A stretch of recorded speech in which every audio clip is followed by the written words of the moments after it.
Hey there. In this video I want to show you how to install a basic installation of MariaDB.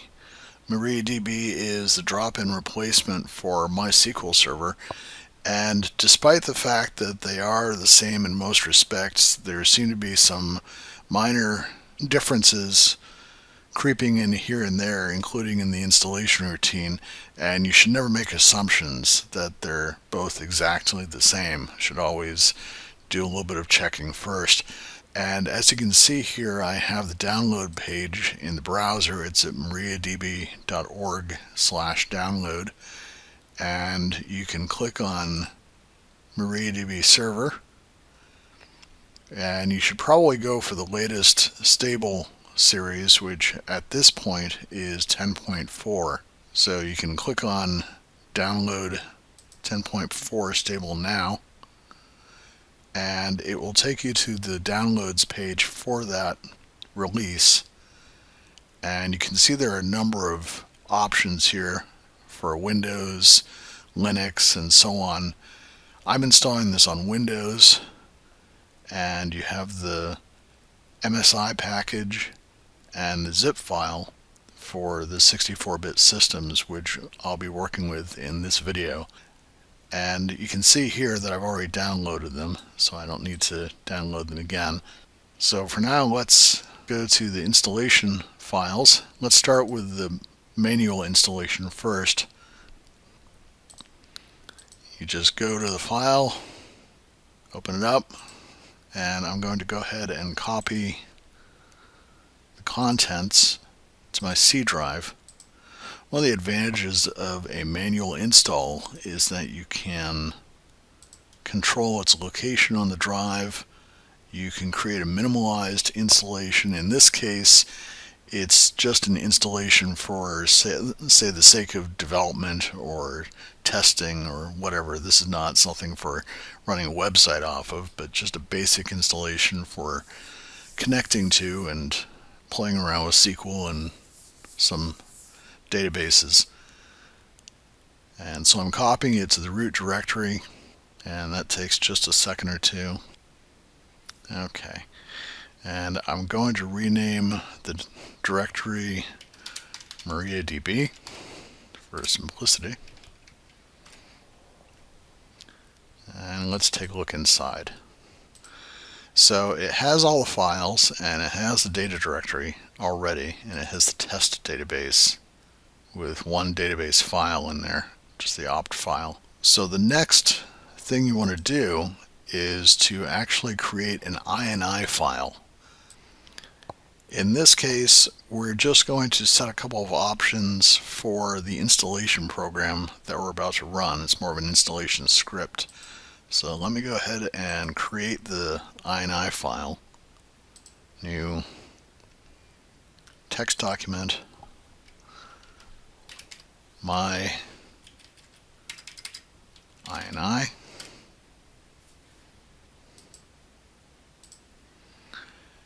and the first options we're going to add are for, as I said, the installation script. So let's go ahead and edit this,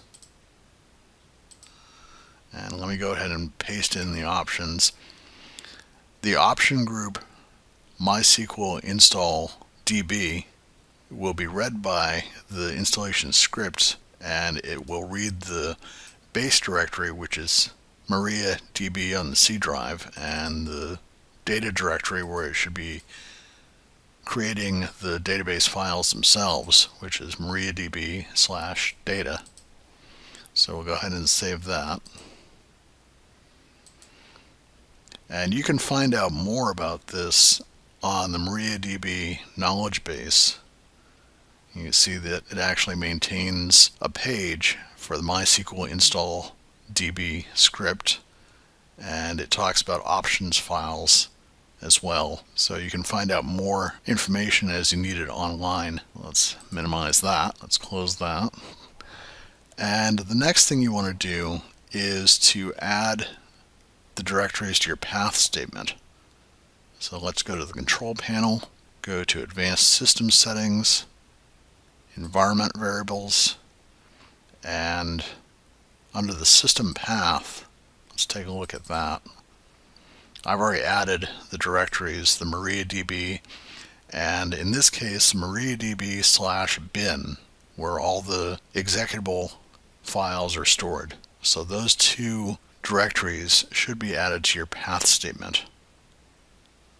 And if you have any other installations of MySQL, you might want to change their order because the path statement generally reads from top to bottom. It generally places priority on any directories at the top. But in this case, this is the only installation of MySQL or MariaDB that I have. So let's click OK. Let's exit out of that. And the next step is to actually run the installation routine. So let me show you where that is. That's actually in the bin directory, MySQL install DB. So it's right there in the bin directory. We can open up a command prompt. And let's just go ahead and run that. MySQL install DB.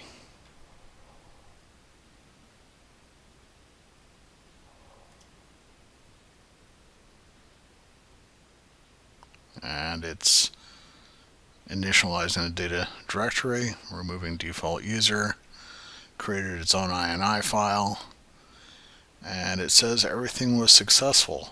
So let's go ahead and look at the data directory now, and you can see it created everything. So that's good. The installation went successful. So the next step is to actually start the server.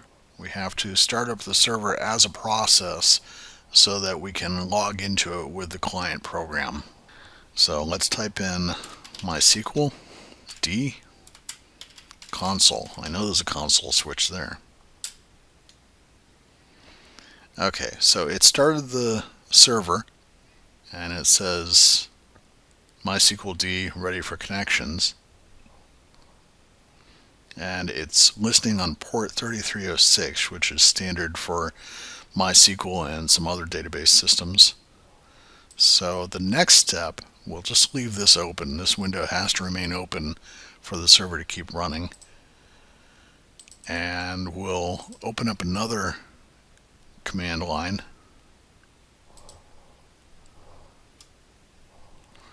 And we'll go ahead and log in. MySQL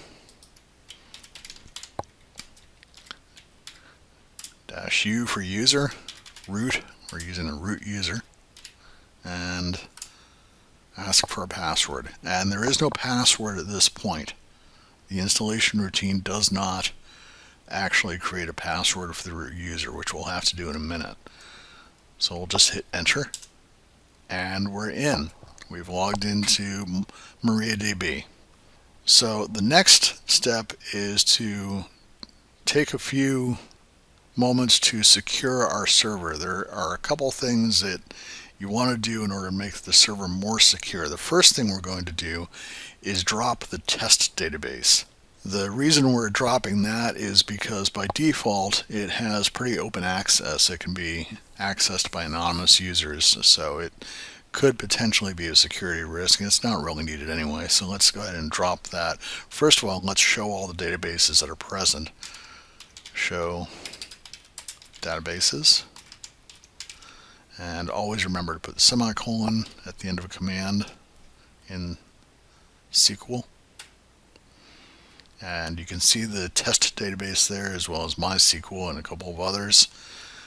So we'll just go ahead and drop database test, and we use the up arrow to repeat commands. Show databases. Okay, so that's gone. The next step is to actually set a password for the root user. You don't want to continue with a blank password. So we're going to issue a SQL statement, which is alter user root at localhost identified by, and you really want to set a strong password, and you want to make sure you write it down or record it somewhere secure so that you don't forget it, because you most likely will not be able to recover this if you lose it. So we'll put in a semi-strong password here, and again, don't forget the semicolon. So now we've set the password for the root user. And one more thing that you might want to do is to remove remote access for the root user, ensuring that the root user can log in from localhost only adds extra security to the system. So let's go ahead and take a look at the users that are recorded in the database right now.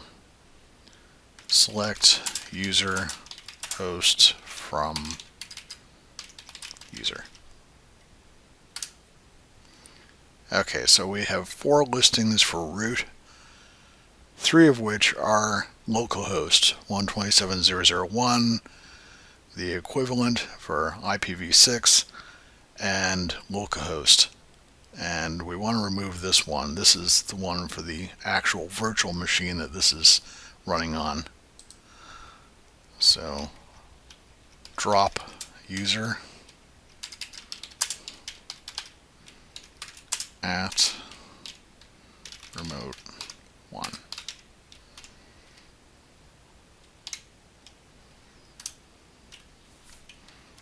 And let's run that query again.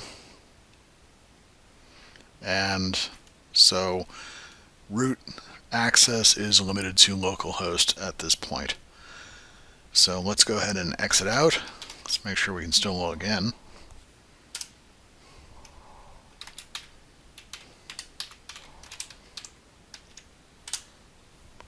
And MariaDB is all set up. So that's a manual installation of MariaDB. So now you've seen how to do a basic installation of MariaDB, just a standalone, out of the box, unpack the files installation. And now I want to look at how to do the automated install.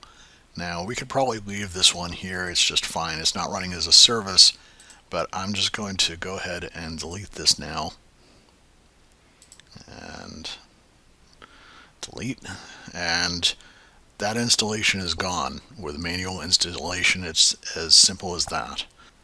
The automated installation is also available from the MariaDB downloads page, and again, I've already downloaded that, so let's go ahead and activate that. Run that installation wizard. Again, this is MariaDB 10.4. It's the latest stable release as of right now. So next, that's free under the GNU General Public License. And you accept the terms of the license. Next. Let's take a look at what it includes. You have the database instance, the server itself, you have the client programs, and some backup utilities. Development components include the Client C API library, and third-party tools include HeidiSQL, which is a graphical interface much like Oracle's MySQL Workbench.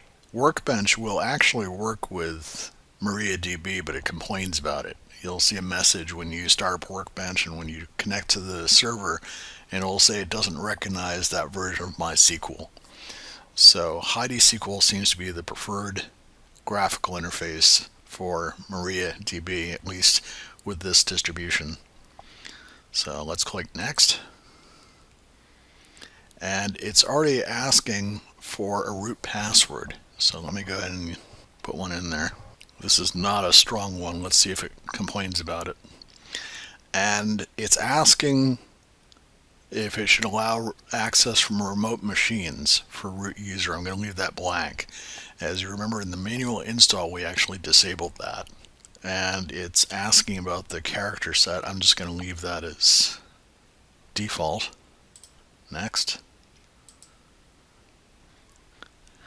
And it's asking if it should install it as a service. In other words, is this going to be installed so that it starts up with Windows and shuts down there as well? Again, it's listening on port 3306, and it has some database engine settings which I'll leave at the default.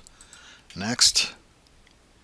And it's asking if it should allow feedback. It's a free software, so I'll go ahead and let it send the anonymous information.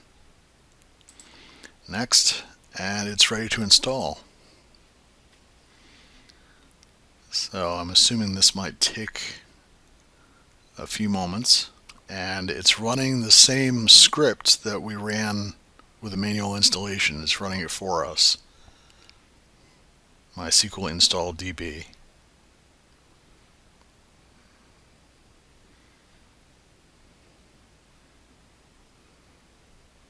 And click finish. Okay, so it's installed, and let's take a look at where it was placed. It's under Program Files, MariaDB 10.4. It's installed the data directory. All the bin files are there, and it's also installed HeidiSQL, and it has a shortcut on the desktop. So let me double click on that. And so we're going through a introductory section here. So it wants us to create a new session. And I'm just going to click on new. Going to name that as local DB.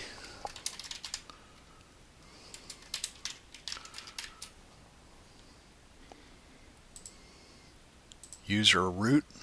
I'll use a password that I set up.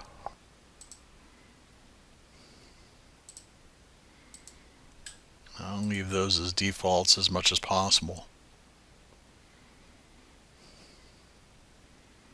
And see if open works.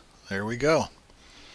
So MariaDB is all set up, and we have it loaded up in HeidiSQL. You can see the database is here. It has not removed the test database, but we should be able to do that right now.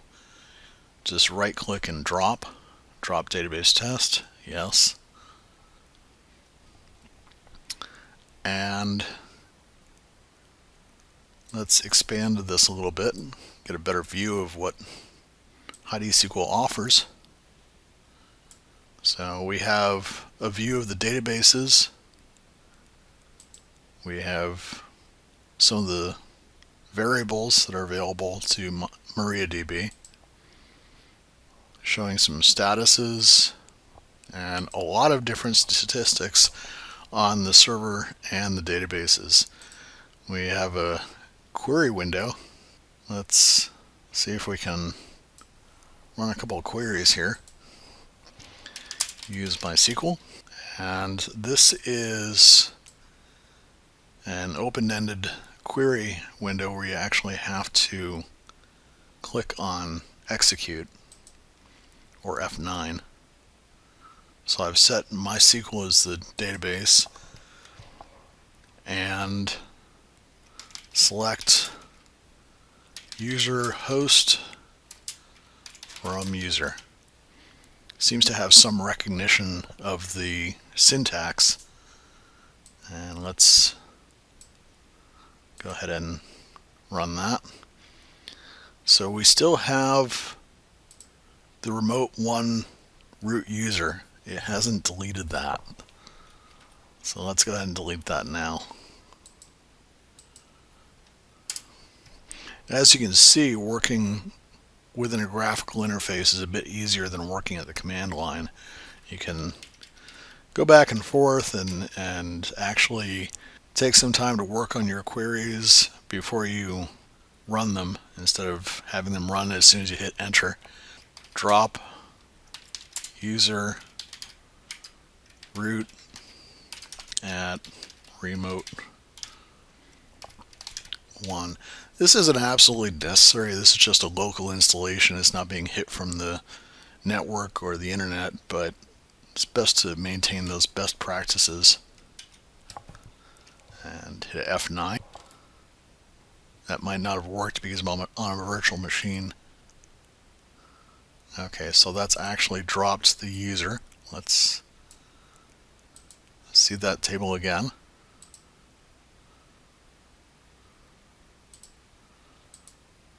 And it seems to have said that it failed.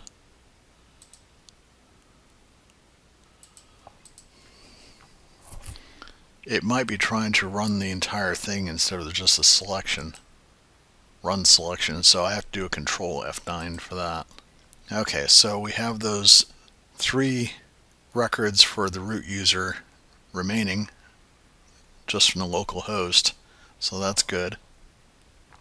So it appears that everything's set up, and after that you could take some time to go ahead and explore HeidiSQL. I'm sure there are plenty of utilities and features here to make life a bit simpler as you're working with MariaDB. And that's it for the automated installation. Thanks for watching. I hope you found this video helpful. If you liked this video, please take a moment to like and subscribe to be notified of future videos. You can also see more articles and materials at my website at comosoftware.com. Have a great day.